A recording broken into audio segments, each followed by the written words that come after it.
break it down for all Now my. break it down. Break it down for all my. Break it down for all my. Break it down for all my. Now answer this, why you all in the club barefoot? With them bare feet, all barefooted. I can tell being classy to you, it's kinda foreign. If you can't stand in high heel shoes, you shouldn't have worn what you do. Is tell your homegirl that it's important that she probably needs to leave at this very moment. Find an attic, a basement, or some kind of storage that you want, saying this here is not for me. But you're hotter than monster grow on. Your friends, you're hotter than both grandpa's porch. And me, I'm the life of the party, let's get it started. And the proof is in the pudding, here's a brick before the chorus, here it go. Winner, gone with you winning there. First place, these other finish last. Don't pump, high like engine gas. How you do it? Now everybody in the party asking who that. Welcome to another episode of What's Up with DJ. My name is DJ. Each week, I bring you topics about current events, career development, finance, holistic living life hacks, and stories of inspiration and humor. So be sure to subscribe, like, comment, and review the show on Apple Podcast. And thank you to all the individuals who are supporting the show. Thank you so much. I really appreciate it. And I want you to know that your comments and your opinions are always appreciated and encouraged. So with all that being said, let's get right into the show. My guest this week is Jordan D. Stafford. Jordan is a 20-year-old actor based out of Kansas City. His resume includes commercials such as Microsoft and ZipRecruiter. You can also see him in the latest Planet Fitness commercial. Jordan says, "I never saw myself coming into this industry. I was always a shy individual. I always stayed to myself. But instead of pursuing a career in politics, he decided to enter a career that makes him happy. And he says that is acting." Your teacher called. Says your grades are slipping.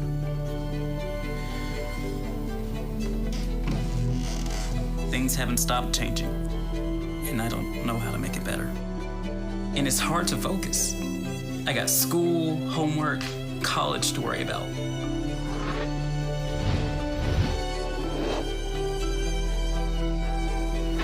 I don't even have time to see my friends.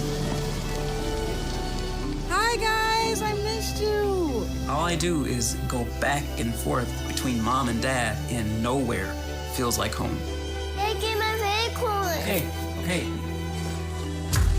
Everyone is expecting something from me, and I don't know how to do it all. I miss how it used to be. I miss being a kid.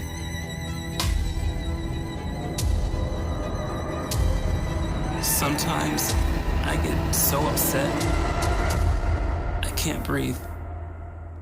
So welcome to the show. I'm so glad to have you here.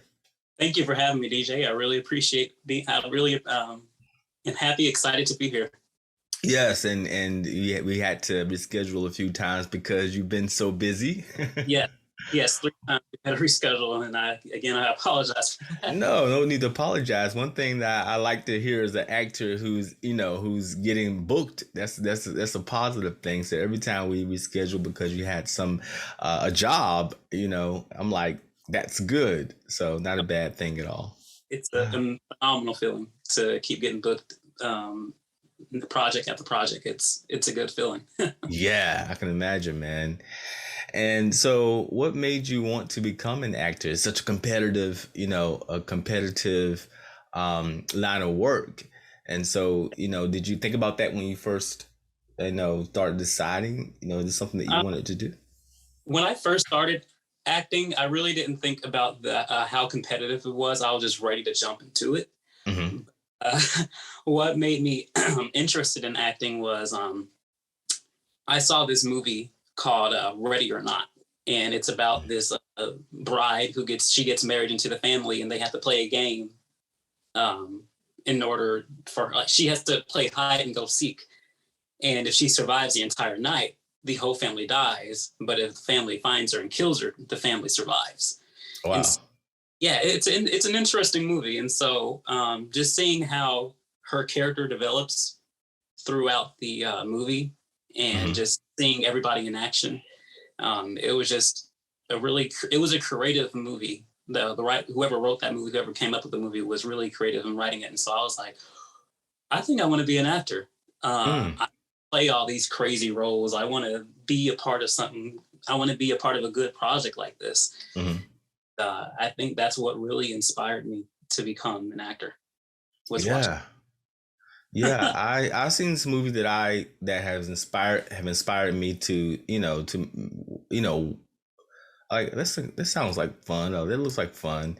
I never pursued it, but I always thought it would be like a great thing to be in a movie or to act. I'm so bad as you listen to my intro, which I will record over again. My intro, I'm so bad at reading, memorizing words. So I mean that's the thing that always sort of gets me is like you have to memorize all these words. Yeah. So what is that like? That part is kind of hard for me because I suffer from dyslexia. I'm dyslexic. Yeah, me too.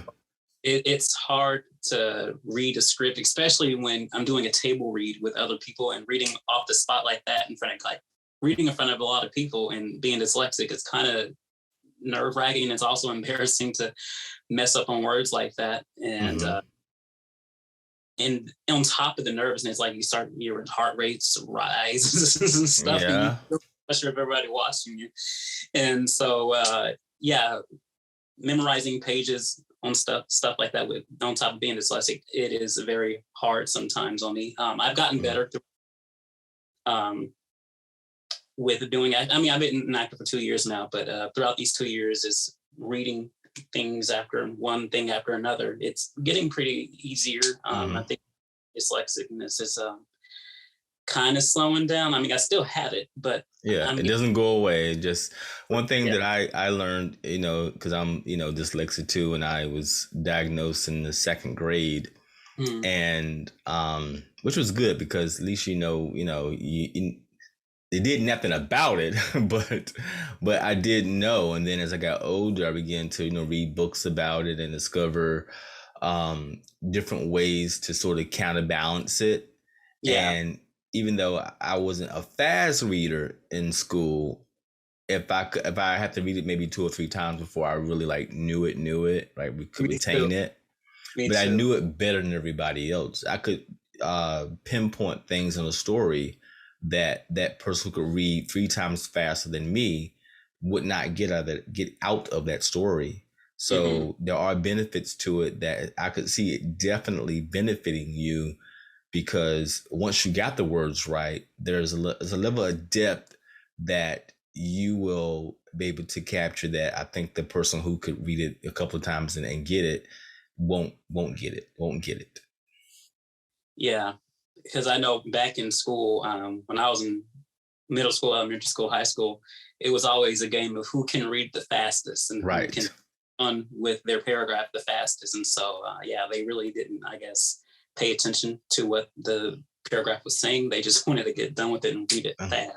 Right. That they were not retaining the information as somebody like you and me who is dyslexic, and we actually retained the information because we had to read it over and over again. Yeah, you got to read it over and over again. But to me, reading it over and over again would always give me a deeper understanding of it. And the other thing will always get me upset when I would see I'll be one of the last people who would finish, a test, and you see all the other kids getting up and turning their work in Yeah. And I would have to tell myself, no, stop, read it through one more time. Because, you have to, because the words, do all kinds of crazy things, Yeah. So, that's just part of being dyslexic. And the pressure is real. I graduated high school 2 years ago, 2019. Wow, it's been almost 2 years. I feel like I'm getting You're getting old. But for taking tests and stuff, we would always have to wait to get on our phones until the last person taking the test was finished. And so, being the last person to take the test, you can feel all those eyes watching you. Please hurry up, Jordan, get done. The pressure. It's it's not fun sometimes. Yeah, I can imagine, man. We didn't have cell phones when I was in high school. I mean, I'm 44, so I didn't graduate until 96. So we didn't think so. I can imagine the added pressure, when everyone sort of like want to get on their phone. Yeah. I want to get on Facebook and Instagram, and it's like I gotta wait for this guy to finish his test before I can check my feed. So I can definitely understand the pressure of that. I didn't even think about that, Yeah. So what, as an actor, I know you meet all kinds of interesting people, and so what kind of people? Who have you met? Like, have you had a chance to meet people that you sort of idolize, or people that you really would love to work with? Yeah, so I've met two celebrities. One was a celebrity I used to watch on Nickelodeon. Her name is Tanya Chisholm, and I have a picture of me and her. Oh wow! And so we met at an actors convention. She was just teaching people how to get in the game and how to become a successful actor. So I was able to meet her here in Kansas City. We were down in downtown Kansas City, Missouri, in the Plaza area, and we were at the Intercontinental Hotel. And so I met her there. She's a super sweet person, super nice. She gave some really good advice to me on how to break into the industry. Another person that I didn't meet at any actors convention, it was just a lucky coincidence. I was just at the gym, and I keep looking at this guy. I was like, that guy looks so familiar. Where have I seen him? So I just keep doing my thing and everything, and I just keep staring at him. And I think he starts to notice that I'm staring at him. So he just kind of like gives me this weird look while he's lifting weights too. And so I stopped staring for a while, and I just go about my business. And then when I'm done working out, I walk up to him and I say, "You look very familiar. Do you play on, there's a show called Young Rock about the story of Dwayne "The Rock" Johnson when he was a kid." Yeah. And he was like, and the actor was Joseph Lee Anderson. And so I think he plays his dad. I haven't seen the show to know, but I've seen like ads and stuff about it, and I've seen him like out of the ads, so I haven't like seen the show yet.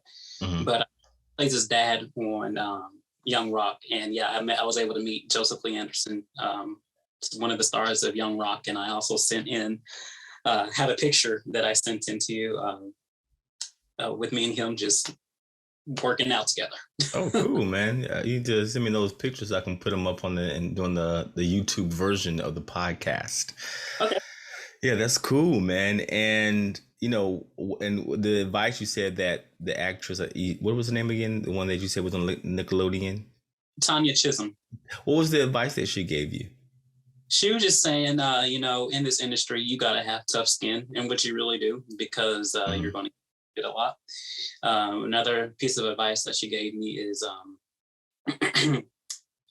always bring your audition stuff with you, no matter where you're traveling, because you could just get an audition out of the spot like that.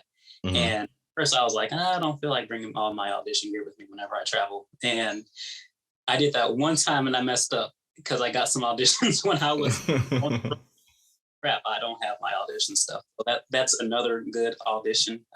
What's the audition stuff that you need to bring with you? So it's light rings, backup lights, lights just to make sure you have good lighting, phone stand to hold the phone. So say you're traveling and someone gives you a call and say, hey, you need to meet with this director or a producer, and they want to see you on Zoom or something, then you need to have all those things to make sure that they can actually see you well. Yeah, and you got microphone, all your equipment, you got to have that with you, because casting directors usually don't like when somebody's just holding their phone, it's all selfie, but they can see all the time, and they can't. Camera quality is not good. So when you're auditioning, that's a huge factor if your stuff is not good and where it's not supposed to be with lighting and microphone and stuff like that.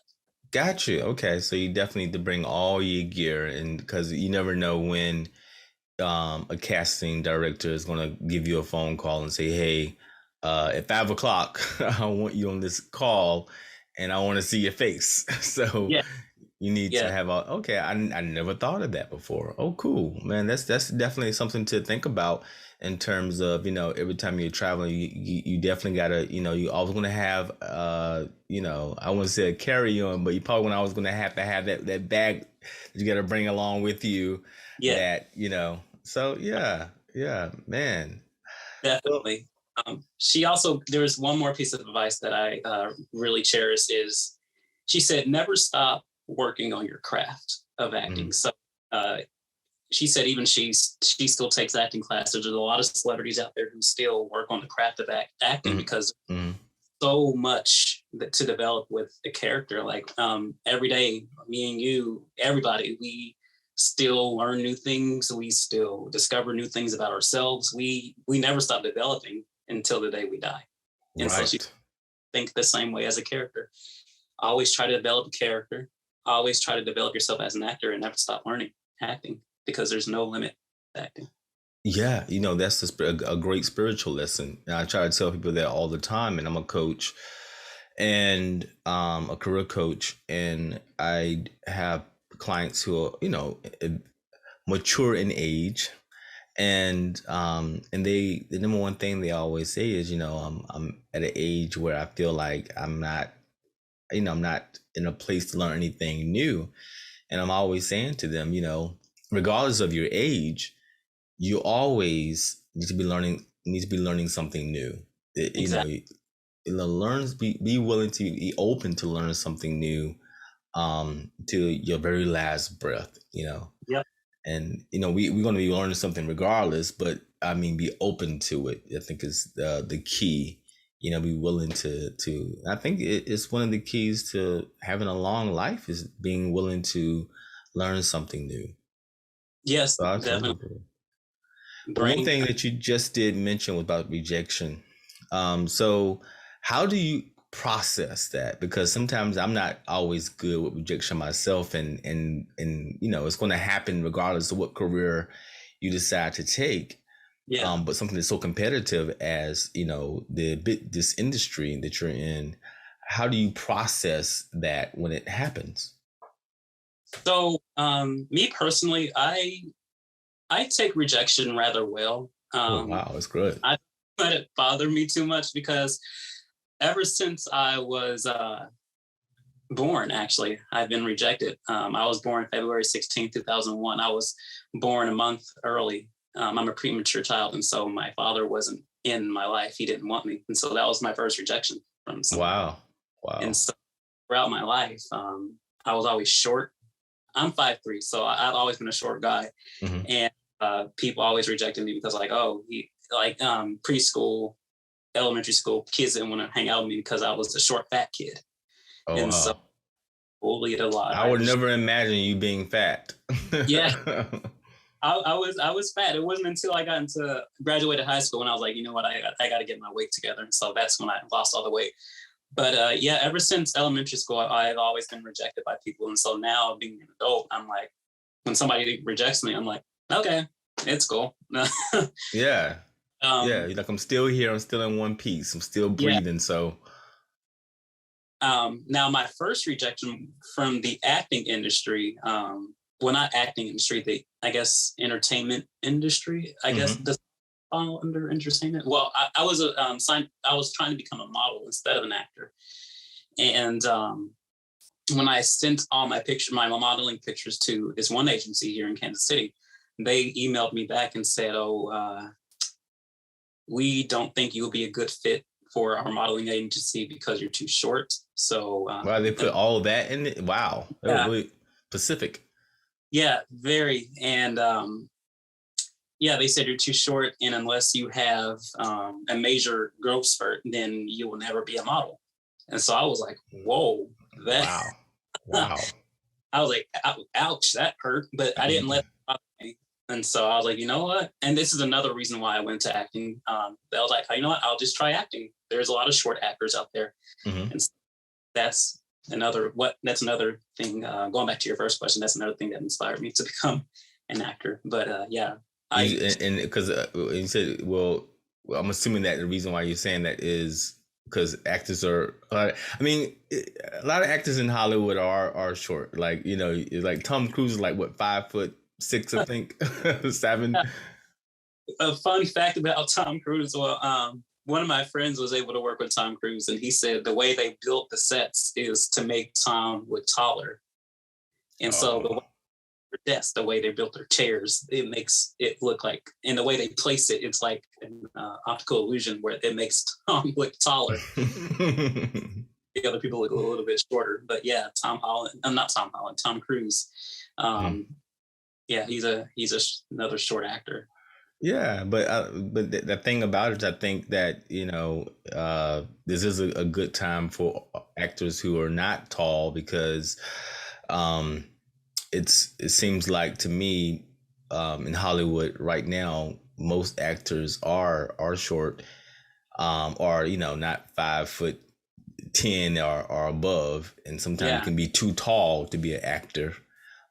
Sigourney Weaver, they would tell her she was too tall. She'd never be considered for a role. They told her she was too tall to be considered for any roles. Wow, I didn't know. Yeah, and so being too tall is considered a bad thing, but obviously she overcame that because she didn't accept that rejection. Yeah, if you accept the rejection, then you're just setting your own self up for failure. You can't take that rejection. You got to brush it off and say, well, this is the dream I want. This is what I got to go do. And I'm going to find ways to move around it. And I'm going to reach my goal. I'm going to reach my dream. Yeah. That's the way you got to, definitely process it, and not, one thing that I have to, whenever rejection happens to me, I always, it's a good book that I read some years ago by Gary Zukov called The 4 Agreements. And one of the agreements is never take anything personally, Yeah. And it's always like, anything happens like that, it's like, well, just don't take it personally, because it's not about you anyway, and nothing's going to stop you from getting what you're supposed to have. So. Yeah.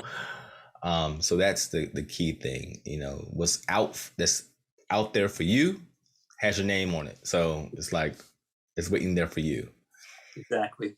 Yeah, man, that's completely awesome. I think it's great that life has not necessarily always serve you the best, but your interpretation of how things are, you look at it from a perspective of how it's gonna make me a stronger person. So I think that's pretty brave. Yeah, it was one of the bravest things I've ever done. Just going into this industry, knowing that I'm short. I mean, I know there's other actors that are shorter than me, like Danny DeVito, but just going into this industry knowing that I'm going to be the little guy most of the time on set, in which I am. But just knowing that competition out there, it's sometimes nerve-wracking, but I don't let that hinder me from auditioning. And plus, it can be a benefit because sometimes I play characters that are 14 years old. And I'm 20 years old playing a 14-year-old. There was this thing I finished up in St. Louis playing a kid whose parents were getting divorced. And I was able to play, I think he was either 14 or 15. He was 14, 15. And I was able to book that thing because out of everybody who auditioned, I was the one who looked the character the most with my time. So endless possibilities, and it's a great benefit. Sometimes. Yeah, it works out. It works out for you, Yeah. So what would be the best advice that you could give to someone who's interested in coming to this business and not sure if it's a right fit for them, or even if they still feel as though the dream is too big? For years, I've used medicinal herbs because they are a great way to flush your kidneys and gallbladder, strengthen your immune system, de-stress your heart, and increase proper blood flow. Medicine Man Plant Co. is a Texas-based company that believes in using state-of-the-art best practices enforced by the FDA to ensure the best quality of herbs. Their herbs are blended from the world's best ancient plants and mushrooms, proven effective across thousands of years. Medicine Man Plant Co. uses modern science to powder and compress easy-to-swallow herbal capsules. They are powerful quality herbs that help you stay healthy. Try their Stone Breaker Pill if you want to flush your kidneys and gallbladder. The Blood Pressure Pill will help promote proper blood flow and circulation and also addresses high blood pressure. The Uric Acid Pill will keep your joints and extremities clean and pain-free. So go to www.medicinemanplantco.com to begin receiving herbal medicine like the liver pill, which will power up and protect your liver and detoxify your body, or even the immune pill that'll defend your body and support and strengthen both your innate and active immune systems. Again, that's www.medicinemanplantco.com. I would say, well, first I would say, if it's your dream, nothing's too big. If you put in the effort, you can reach your goal and you can do it, you can achieve it. But I would say coming into this industry, if you don't take the word no, or you don't take rejection really well, I would say first you need to get over that, because that's is rejection. You're going to get rejected a lot. And my aim is learn how to accept the word no. My second piece of advice is, like I said earlier in the interview, is never stop working on your craft of acting. Always and try to become a better actor than you were yesterday. Yeah. My third and last piece of advice is you have fun doing it. I know there who try to reach their goal and they're just so focused on reaching it and they're not really having fun doing it. Yeah. They just want to get there. I would just say have fun doing it, because in the long run, once you finally reach your goal and everything, you're like, okay, well, is this something that I really wish I would have done with my life, because I'm not having fun doing it? All right. And so I would say, have fun doing it. And if you find out that you can't have fun doing your dream, you don't enjoy doing what you want to do, then don't be an actor if you don't enjoy doing it. Right. I say go hopping, and I've been a person who done this, where I have my eye on a goal and I'm struggling to get to it, and it's a horrible experience. And then ultimately what I discover is that the end goal is just as horrible, And it's like, I learned that you got to go hopping and skipping the way there, because that lets you know that when you get there, it's going to be something that you actually want. Exactly. When you're dragging and pulling yourself there, then ultimately that's I think an indicator that once you get there, it's not going to be something that you may value. Exactly. And going back to the intro, you were saying that I wanted to be I told you that I wanted to be a politician when I was younger. And in middle school, I was so focused on becoming a politician. And then when I started to learn things about politics, I was just sitting in class like, this is not fun at all. This is boring. I'm not having fun. And so, I realized early on that politics was not for me. It may be later on when I get older, I may consider, but not now. No, I'm not having. No.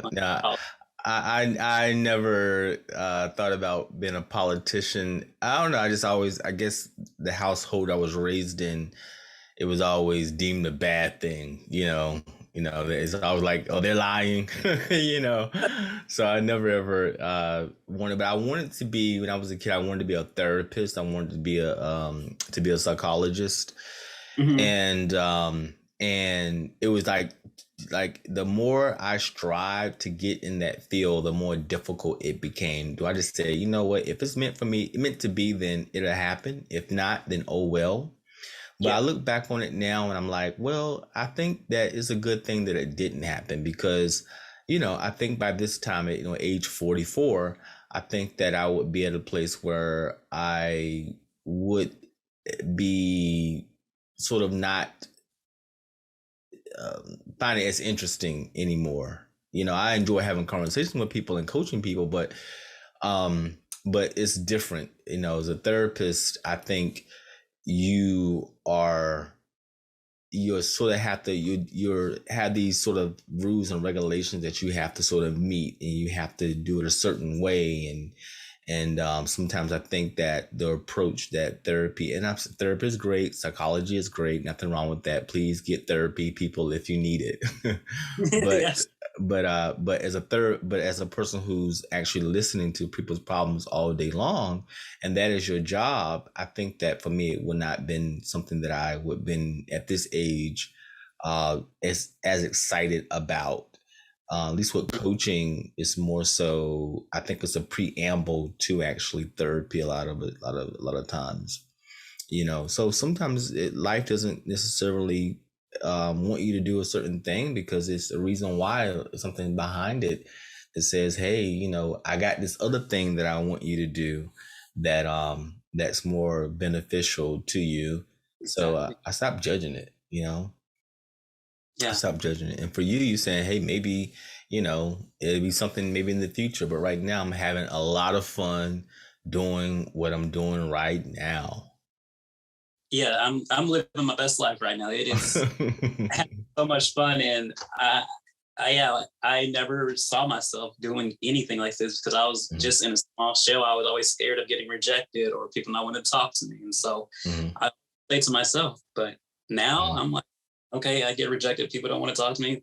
Okay. Oh, fine, man. I got my next gig I got to go to.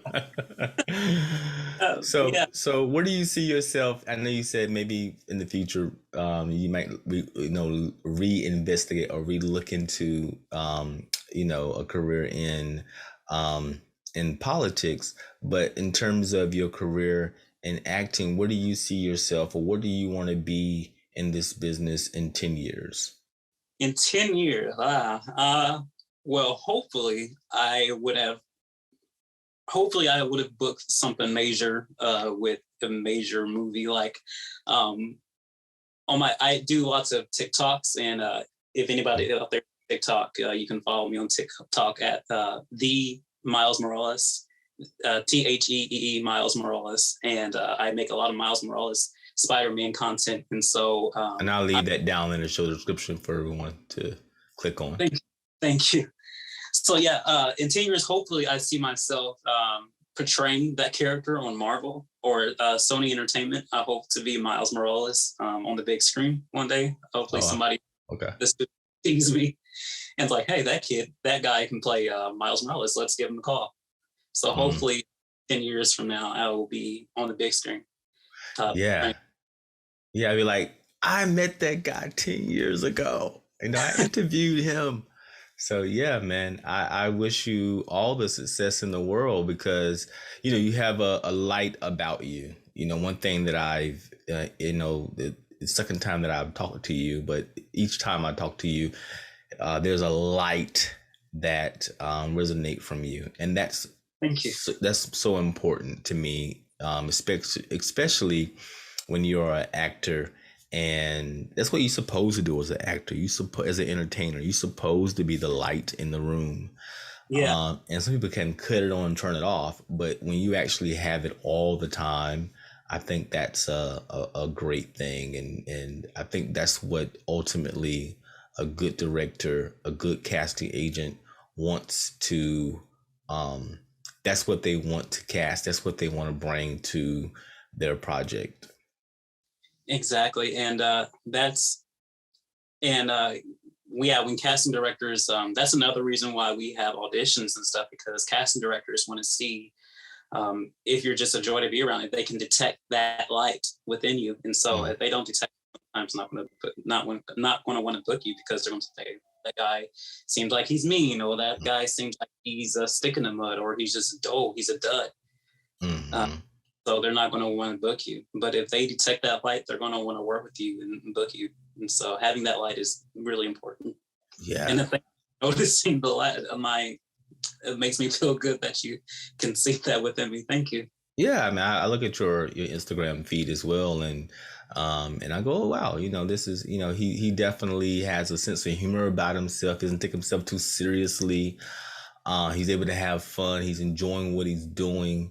So that's the things that I think is important, and above all, when you said that you enjoy the process, that's the key. Are you enjoying the process? It's great to have these great lofty goals, but if you're not enjoying the process, then it's for nothing, Mm-hmm. But to hear you say, I'm enjoying this process of getting to my goal, I think that to me is the greatest thing that anyone can say, or be doing, So I say, man, kudos to you. I definitely see a bright future in your entertainment career. And really, with that being said, anything you touch will turn to gold if you know that I must have joy in the process. Yeah, definitely. Yeah. Have fun. And another piece of advice I want to give to anybody who is considering not acting, but anything. Mm-hmm. Something that I come to realize is sometimes I get asked to do things for free for acting, and I do it. And I would say if you're not willing to do it for free sometimes, then maybe this is not your thing for you. Because really enjoy something with all your heart, sometimes you won't care if you have. And I've done a lot of free things for people because that's just really enjoy doing. Yeah. And that's the thing that, and I've pretty much, that's the way it goes a lot of the times. And what I've discovered is sometimes when you do things for free for people, for the right person, I mean, some people, they don't really understand the value that you're bringing, even if you're not charging them for it.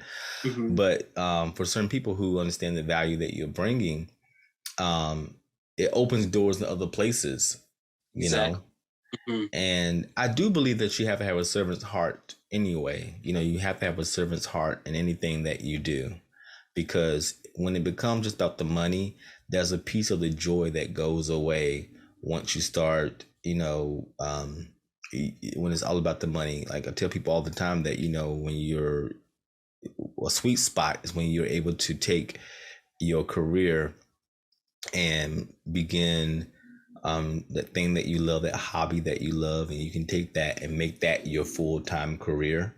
Yeah. I think that's great, but some people get worried about that because they're like, oh, if I take my hobby and I make that my full-time career, then it becomes my then I have to worry about the money aspect of it.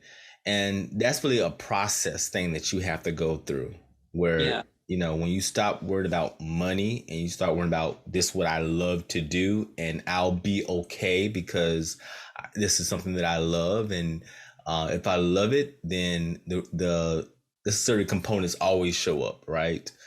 But you had to go through that process to get to a place where it's not, your focus isn't the money. The money will show up because you bring value to the situation.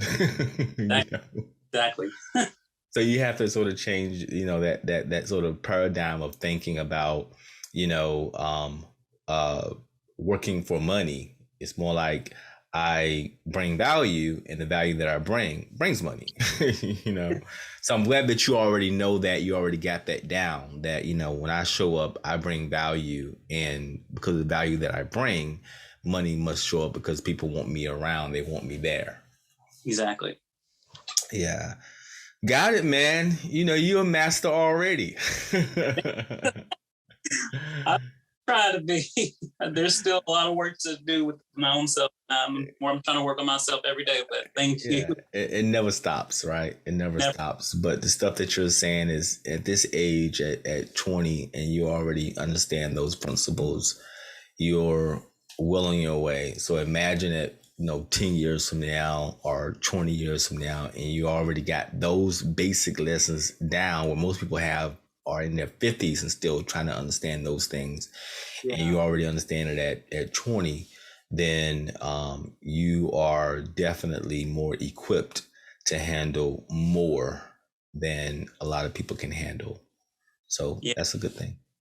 My mom, ever since I was a kid, she always called me an old soul. She was like, why is your mental state higher than other people? She said, dang, your mental state is higher than some of my friends. And so I don't know, people say I'm an old soul too, and I always say an old soul is a hard-headed soul, because I always say that because to be an old soul, it means that you've been through this many, many, many times, and I say, I've been through this many, many times, and I plan to get it right this time. So I can stop coming back to his place and just go to the next place of resistance, right? Right. So are there anything that you wanted to talk about before you go, or anything you wanna let us know about, or any projects you want to mention before we go? Now, I'm sure you guys saw I included his Planet Fitness, because you sent me that, and I included that in the intro of the episode. So if you're watching the YouTube version of this, you saw the commercial that he's in. Yeah, there's the Planet Fitness. There's also the Q Collar commercial. I think those were the two main ones that I really would enjoy if they saw that.